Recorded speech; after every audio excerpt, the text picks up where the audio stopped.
بسم الله الرحمن الرحيم.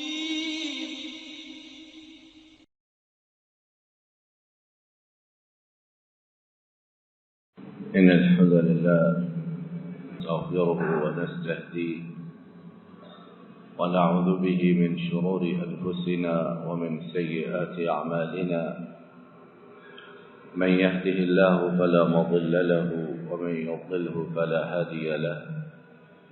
وأشهد أن لا إله إلا الله وحده لا شريك له، وأشهد أن محمدا عبده ورسوله صلى الله عليه وسلم. اللهم صل على محمد وعلى آل محمد كما صليت على إبراهيم وعلى آل إبراهيم إنك حميد مجيد. اللهم بارك على محمد وعلى آل محمد كما باركت على إبراهيم وعلى آل إبراهيم إنك حميد مجيد. رب اشرح لي صدري ويسر لي أمري واحلل عقدة من لساني يفقه قولي. اللهم انفعنا بما علمتنا وعلمنا ما ينفعنا وزدنا علما.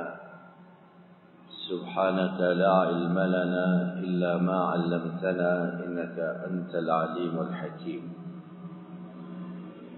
أعوذ بالله من الشيطان الرجيم. بسم الله الرحمن الرحيم. يا أيها الذين آمنوا أطيعوا الله وأطيعوا الرسول ولا تبطلوا أعمالكم. ہر قسم کی تعریف و ستائش اللہ رب العالمین کے لیے،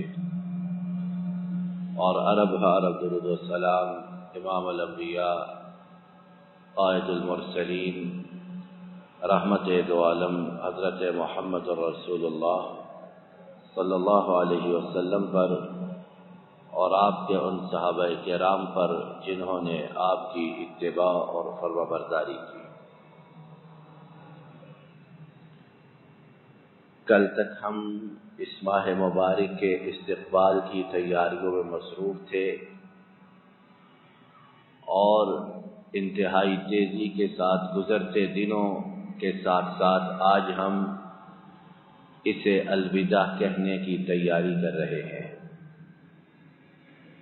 خوش نصیب ہیں وہ لوگ، سعادت مند ہیں وہ لوگ، اعلیٰ بخت والے ہیں وہ لوگ جنہوں نے اس ماہ مبارک میں اپنا تزکیہ نفس کیا، اپنے آپ کو گناہوں کی آلودگیوں سے پاک کیا، اپنے گناہوں کو اپنے رب کے روبرو گریہزاری سے معاف کروایا، اور اپنے لیے جنت کو خرید لیا. اور بدقسمت ہیں وہ لوگ کہ اس مبارک مہینے کے شب و روز گزرتے گئے، لیل و نہار بیتتے چلے گئے، لیکن ان کی زندگی میں کوئی فرق نہ آیا، ان کے دن و رات میں کوئی انقلاب برپا نہ ہوا. عبادات، حسنات اور بھلائیاں انہیں اپنی طرف جاذب اور کھینچ نہ سکی، بلکہ وہ اسی طرح شیطان کے پیروکار رہے جس طرح کے رمضان سے پہلے تھے. اور اللہ تعالی ہم گنہگاروں کو، ہم خطاکاروں کو پہلے خوش نصیب گروہ میں شامل فرمائے جو اس مہینے کے اختتام سے پہلے جہنم کی آگ سے آزادی کا پروانہ حاصل کر لیتا ہے. چند لمحات میں جو بات کہنی مقصود و مطلوب ہے وہ کچھ اس طرح ہے کہ اعمال 3 قسم کے ہیں. ذرا توجہ کیجئے گا، انتہائی آسان اور سادہ فہم بات، لیکن سمجھنے کے لیے انتہائی زیادہ ضروری، اور اللہ کے فضل و کرم سے اگر یہ بات سمجھ آ جائے تو پھر نیک اعمال کی طرف بڑھنا، انہیں بجا لانا، نیکیاں کرنا انسان کے لیے آسان ہو جائے۔ پہلا نقطہ ہماری گفتگو کا کہ اعمال 3 قسم کے ہیں۔ پہلی قسم اعمال کی وہ کہ انسان عمل کرے، تھک کر چور ہو جائے، پیسہ بے دریغ بہائے، اپنا وقت صرف کرے، لیکن رتی برابر اسے اپنے ان بظاہر نام نہاد سو کالڈ نیک اعمال کا فائدہ نہ ہو۔ یہ اعمال کی پہلی قسم ہے، اور اللہ تعالیٰ معاف کرے، بہت سے لوگ اپنی کم علمی، بے خبری یا دین سے واقفیت نہ ہونے کی وجہ سے پہلی قسم کے اعمال کا بکثرت شکار ہے۔ اے اللہ، آپ تو غفور الرحیم ہیں، آپ تو بندے کے چھوٹے سے عمل پر بہت بڑا اجر و ثواب عطا فرماتے ہیں، تو یہ کیا بات ہوئی کہ بندہ تھک کر چور ہو جائے، پیسے خرچ کرے لیکن اسے کچھ نہ ملے؟ آئیے اس کا جواب چند الفاظ میں اس طرح سنتے ہیں کہ جب تک اعمال کے اندر 2 بنیادی شرطیں موجود نہ ہوں، اس وقت تک عمل اس کی اللہ کے ہاں کوئی قدر و قیمت نہیں۔ پہلا یہ کہ عمل اخلاص اور للہیت سے لبریز اور بھرپور ہو، اللہ کے لیے ہو، کسی اور کے لیے نہیں۔ اور دوسرا یہ کہ عمل سنت نبوی صلی اللہ علیہ وسلم کے عین مطابق ہو۔ ہم عام سنتے ہیں میری نیت بڑی اچھی ہے، بھائی فلاں کام کیوں کر رہے ہو؟ میری نیت بہت بھلی ہے۔ ان بھلے مانسوں سے پوچھو کہ نیت بنیادی چیز، لیکن صرف نیت کا اچھا ہونا عمل کی قبولیت کے لیے کافی و شافی نہیں ہے۔ کیا حضرت آدم علیہ السلام نے جنت کا پھل بری نیت سے کھایا تھا؟ اچھی نیت سے کھایا تھا کہ جنت کا پھل ہے، لیکن چونکہ رب العالمین نے منع کیا ہوا تھا، لہذا اچھی نیت کے باوجود اللہ کو ناپسندیدہ اور ناگوار گزرا، تو انہیں اور اما حوا کو زمین پر اتار دیا گیا۔ تو اعمال کی پہلی قسم کہ اعمال بے شمار، پیسہ بھی، وقت بھی، تھکن بھی، جد و جہد بھی، لیکن ٹکے کا فائدہ نہیں۔ کیوں کہ عمل اخلاص سے اور سنت نبوی صلی اللہ علیہ وسلم سے خالی ہے۔ دوسرا نقطہ یہ، اعمال کی دوسری قسم وہ کہ بندہ اعمال تو بہت اچھے کرے، اخلاص بھی ہو، اس میں سنت نبوی صلی اللہ علیہ وسلم بھی ہو، لیکن پھر اپنے ہاتھوں اپنے عمل کو برباد کر بیٹھے۔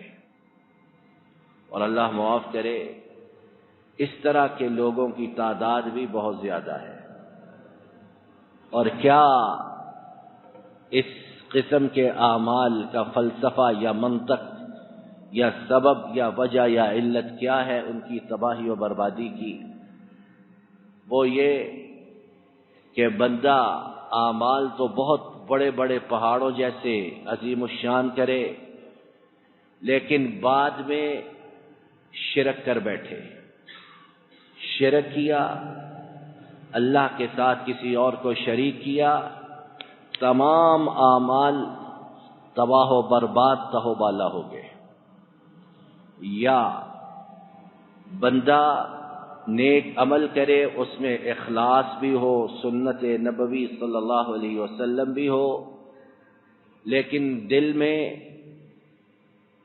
دل میں تعجب، دل میں غرور، گمنڈ، تکبر آ جائے، یا بندہ اپنے اس کیے ہوئے عمل کے متعلق معاذ اللہ پر احسان جتلانے لگے، اور یہ ایسی بری عادت کہ اللہ کو ہرگز ناپسند نہیں کہ کوئی ان پر احسان چڑھائے کہ میں نے یہ فلاں فلاں نیک عمل کیا ہے۔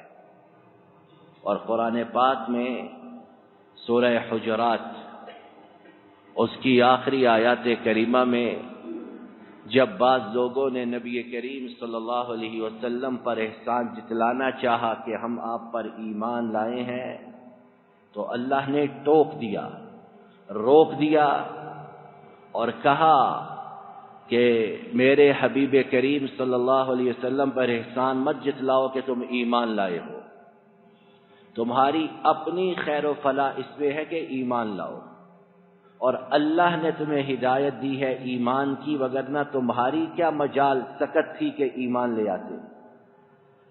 تو ہرگز مولا علیم و قدیر کو یہ بات پسند ہی نہیں کہ کوئی احسان جتلائے۔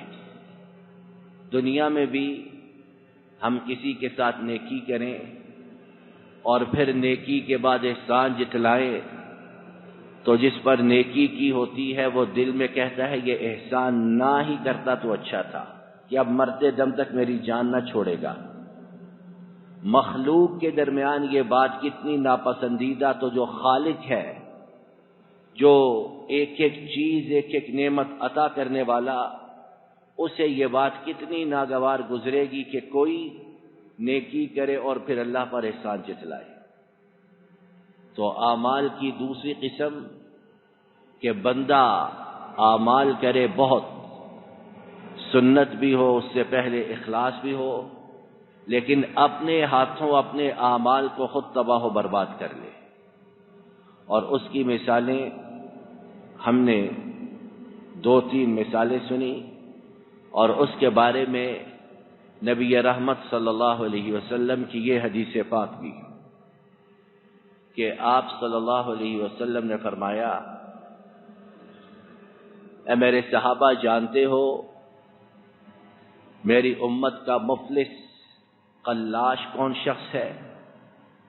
صحابہ نے کہا مفلس قلاش وہ ہے جس کی جیب میں ٹکے پیسے نہ ہوں۔ آپ صلی اللہ علیہ وسلم نے فرمایا نہیں، میری امت کا مفلس قلاش، غربت و ناداری کا مارا ہوا انسان وہ ہے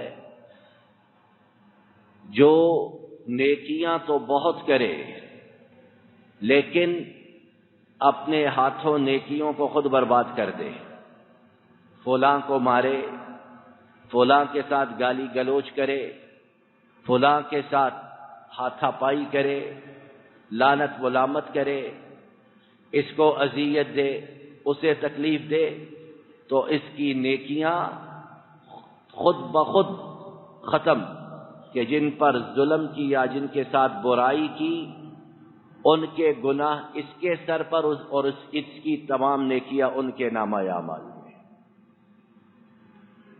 تو کیسی حسرت کی اور ندامت کی بات کہ بندہ نیکیاں کر کے خود اپنے ہاتھوں تباہ و برباد کر دے۔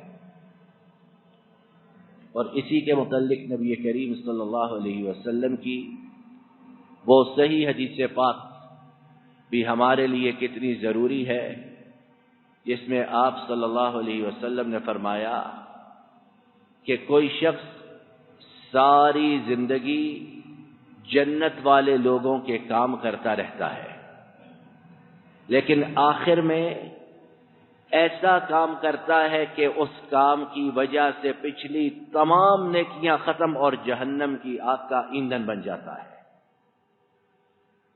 اور تصویر کا دوسرا رخ کہ ایک ایسا شخص کہ ساری زندگی گناہوں سے لتھڑی ہوئی، آلودگیوں سے، خطاؤں سے بھری ہوئی، لیکن آخر میں اللہ تعالیٰ کی توفیق سے ایسا عمل کر جاتا ہے کہ اللہ تعالیٰ اسے جنت میں داخل فرما دیتے ہیں۔ تو اللہ کرے کہ ہم ان خوش قسمت لوگوں میں شامل ہوں جن کے آخری اعمال، خواتیم الاعمال جو ہیں وہ اچھے ہوں اور جنت میں داخلے کے باعث بن جائے۔ تیسرا نقطہ، اعمال کی تیسری قسم کہ بندہ اعمال کرے، پیسہ خرچ کرے، جد و جہد کرے، تو وہ اعمال اللہ کے ہاں قابل قبول بھی ہوں اور آخرت میں بھی بندے کے لیے فائدہ مند ہوں۔ اور اللہ تعالیٰ اپنے فضل و کرم سے ہم گناہگاروں کو ایسے ہی اعمال کرنے کی توفیق عطا فرمائے، نہ کہ پہلی دو قسمیں جن کا بیان ہوا کہ کچھ پلے نہیں بچا، ہاتھ جھاڑ کر اٹھ کھڑے ہوئے، لیکن یہ تیسری قسم کہ عمل کیے تو اللہ کے فضل و کرم سے دنیا میں بھی اللہ نے انہیں قابل قبول قرار دیا اور آخرت میں بھی ہمارے لیے فائدہ مند ہے۔ اور اس کے بارے میں ہم ابتدا میں سورہ محمد صلی اللہ علیہ وسلم اس کی ایک آیت کریمہ سن چکے کہ اللہ تعالیٰ نے ارشاد فرمایا، اے ایمان والو، اللہ اور ان کے رسول کریم صلی اللہ علیہ وسلم کی اطاعت کرو اور اپنے اعمال کو تباہ و برباد نہ کرو، اپنے اعمال کو فاسد، اپنے اعمال کو خراب اور اپنے اعمال کو اپنے ہاتھوں مل یا میٹ نہ کرو۔ اور یہ جو تیسری قسم ہے اعمال کی قبولیت، اس کی چند نشانیاں کہ جو اعمال بندے کو دنیا میں بھی فائدہ دے، آخرت میں بھی ساتھ جائیں، اس کی چند نشانیاں اس ماہ مبارک کی جاتی ہوئی گھڑیوں میں سن لیجئے، تاکہ اللہ کے فضل و کرم سے ہم یہی اعمال کرتے رہیں اور اللہ ہمیں اسی کی توفیق عطا فرمائے۔ پہلی نشانی ان تیسرے قسم کے اعمال کی کہ بندہ جتنی نیکی کرے اتنا زیادہ اللہ کے سامنے اور جھکے، خشوع و خضوع کا اظہار کرے، انکساری اور گریہزاری کرے۔ کیوں؟ کہ اللہ یہ نیکی آپ کی توفیق سے، وگرنہ ہزاروں لاکھوں لوگ موجود ہیں انہیں اس نیکی کی توفیق نہیں، آپ نے دی تو میں آپ کا کیوں کر شکر گزار بندہ نہ بن جاؤں۔ اور جب بندہ دیکھے کہ نیکی کے بعد اس میں کچھ غرور، تکبر یا لوگوں سے اپنے آپ کو بلند ہونے کا تصور آیا، وہ سمجھ لے کہ اپنی نیکی کو خود برباد کر بیٹھا ہے۔ تو پہلی نشانی ان تیسرے قسم کے اعمال کی کہ بندہ جتنی نیکی کرے مزید اللہ کے سامنے جھک جائے، شکرانے کے طور پر بھی اور اللہ سے مزید استقامت اور نیکی کی توفیق مانگنے کے لیے بھی۔ دوسری نشانی ان تیسرے قسم کے اعمال کی جو قابل قبول اور بندے کے لیے فائدہ مند، وہ یہ کہ بندہ ایک نیکی کرنے کے بعد دوسرے کی طرف لپکے، ایک نیکی کرے تو اپنے دل میں دوسری نیکی یا بھلائی کی چاہت محسوس کرے۔ اب یہ رمضان اختتام پذیر ہے تو انسان اپنے دل میں حسرت محسوس کرے کہ اے اللہ یہ مبارک مہینہ جا رہا، دوبارہ بار بار مجھے مسجد میں آنے کی توفیق عطا فرماتے رہنا۔ اور جو بے وقوف احمق یہ کہے کہ عید کا چاند نظر آ گیا، اب جمعہ مسجد آئیں گے یا عید پڑھنے کے لیے آئیں گے، تو وہ سمجھ لے کہ اس نے اپنے ہاتھوں اپنے رمضان کی نیکیوں کو خراب کر ڈالا ہے۔ تو دوسری نشانی ان اعمال کی یہ کہ دل نیکی کی طرف راغب ہو لپکے، گناہ کی نفرت، گناہ سے دوری اور گناہ سے بیزاری دل میں پیدا ہو۔ تیسری علامت ان قابل قبول اعمال کی یہ کہ بندہ عبادت کرتے ہوئے، نیکی بھلائی کرتے ہوئے دل میں حلاوت، لذت اور سرور محسوس کرے۔ اللہ معاف کرے، ہماری نمازیں بے روح، ہمارے اعمال کھوکھلے، ہمارے دعوے، ہماری باتیں بے بنیاد۔ نماز پڑھنے آتے بھی ہیں تو ایسے جیسے سر پر بوجھ ہے اٹھا کر پھینکنا ہے اور باہر بھاگنا ہے۔ پتہ نہیں ان نمازوں کا اللہ کے ہاں کیا مول ہے۔ ہاں، جسے نماز میں لذت آئے اور جس کا من نماز چھوڑنے کو نہ چاہے، قرآن پاک کھول کے بیٹھے تو اس کا دل کرے کہ وقت طویل سے طویل ہوتا چلا جائے اور میں اپنے رب کے کلام کو پڑھتا رہوں۔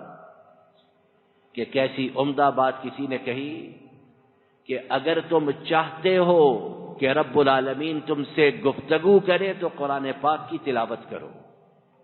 اور رب کسی سے گفتگو فرمائیں چھوٹی بات ہے؟ چھوٹے چھوٹے افسروں سے گفتگو کرنے کے لیے ہم مرے جاتے ہیں اور وہ 5 منٹ سیدھے منہ بات نہیں کرتے، اور یہاں مالک الملک جو ہیں ان کے ساتھ بیٹھو، وہ تم سے گھنٹوں باتیں کریں، کوئی تعطل نہ آنے پائے۔ اور کس طرح کہ قرآن پاک کی تلاوت کرو۔ تو جو کوئی چاہے کہ رب اس سے گفتگو کرے وہ قرآن پڑھے، اور جو کوئی چاہے کہ وہ رب سے گفتگو کرے تو وہ سجدے میں اپنے رب سے راز و نیاز کرے۔ دنیا میں ایسی ہاٹ لائن جو ہے یہ کہیں اور میسر ہے؟ حتیٰ کہ باپ بیٹا کتنا قریبی رشتہ ہے، باپ تھوڑی سی نصیحت کرے بیٹے کو فون پر، کال پر، تو اکثر بیٹا تنگ پڑ جاتا ہے، کہتے ہیں بند کرو فون، مجھے اور بڑے کام ہیں۔ بیٹا باپ کی پوری بات سننے پر آمادہ نہیں ہوتا۔ اور ایک رب ہے کہ دن کی کسی گھڑی میں، رات کے کسی پہر، کسی زبان میں، کسی کیفیت میں، کسی حالت میں اپنے رب سے گفتگو کرو، ان کا دروازہ کھلا ہے۔ بندہ بس ہو جاتا ہے رب کی طرف سے، دروازہ بند نہیں ہوتا ہے۔ ہے کوئی ایسی مہربان ہستی؟ ہے کوئی ایسا مہربان رب؟ اور اس پر مستزاد یہ کہ انہیں ہم سے کچھ نہیں لینا ہے۔ کوئی ووٹ لینے ہیں، کوئی نوٹ لینے ہیں، کوئی ممبر بننا ہے، بے نیاز ہیں، غنی ہیں، ہم ہیں قدم قدم پر ان کے محتاج۔ یہ سانس جو آ جا رہا ہے اس کے لیے بھی ہم اپنی رب کی رحمت کے محتاج ہیں۔ تو تیسری علامت ان نیک اعمال کی یہ کہ نیک عمل کرتے ہوئے حلاوت، لذت، سرور محسوس ہو، اور اگر کسی کے اندر یہ کیفیت آ جائے تو وہ سمجھے کہ رب کا اس پر خاص احسان اور فضل ہوا ہے۔ چوتھی اور آخری علامت ان نیک اعمال، قبول ہونے والے اعمال کی یہ کہ بندہ اخلاص کے ساتھ اپنے مسلمان بھائیوں کو ان اعمال کی طرف دعوت دینے کی جستجو کرے۔ صرف اس خیر کو اپنے تک محدود نہ رکھے، بلکہ وہ چاہے کہ یہ خیر، یہ بھلائی، یہ نیکی پھیلے، میرے دوسرے مسلمان بہن بھائی بھی اس خیر کے کرنے والے بنے، تاکہ گرد و پیش میں اللہ کی باتوں کا چرچا اور غلغلہ بلند ہو اور تمام لوگ نیکیوں کے اور تقوی کے رنگ میں رنگے جائیں۔ کیوں کہ مسلمان ہونے کی ایک بہت بڑی علامت یہ کہ مسلمان اپنے مسلمان بھائی کے لیے وہ پسند کرتا ہے جو وہ اپنے لیے پسند کرتا ہے۔ تو یہ 4 باتیں اعمال کی قبولیت، تیسری قسم کے اعمال جو فائدہ مند دنیا میں بھی اور آخرت میں بھی، ان کی یہ 4 نشانیاں ہم نے سنی۔ رب العالمین اپنے فضل و کرم سے ہمیں اس ماہ مبارک کے اختتامی اور آخری الوداعی ایام میں ان باتوں کو دل و روح میں اتارنے کی توفیق عطا فرمائے، اور اپنے فضل و کرم سے ہمارے گناہوں کو معاف کر کے ہمیں جہنم کی آگ سے آزادی کا پروانہ عطا فرمائیں۔ آخر دعوانا فرمائیں، آخر دعوانا۔ السلام علیکم ورحمۃ اللہ۔ یہ ڈاکٹر فضل الہی صاحب کا آفیشیل یوٹیوب چینل ہے، اس کو لائک، سبسکرائب اور شیئر کریں اور بیل آئیکن پریس کریں تاکہ نئے آنے والی ویڈیوز کا نوٹیفیکیشن آپ کو موصول ہو سکے۔ جزاکم اللہ خیر۔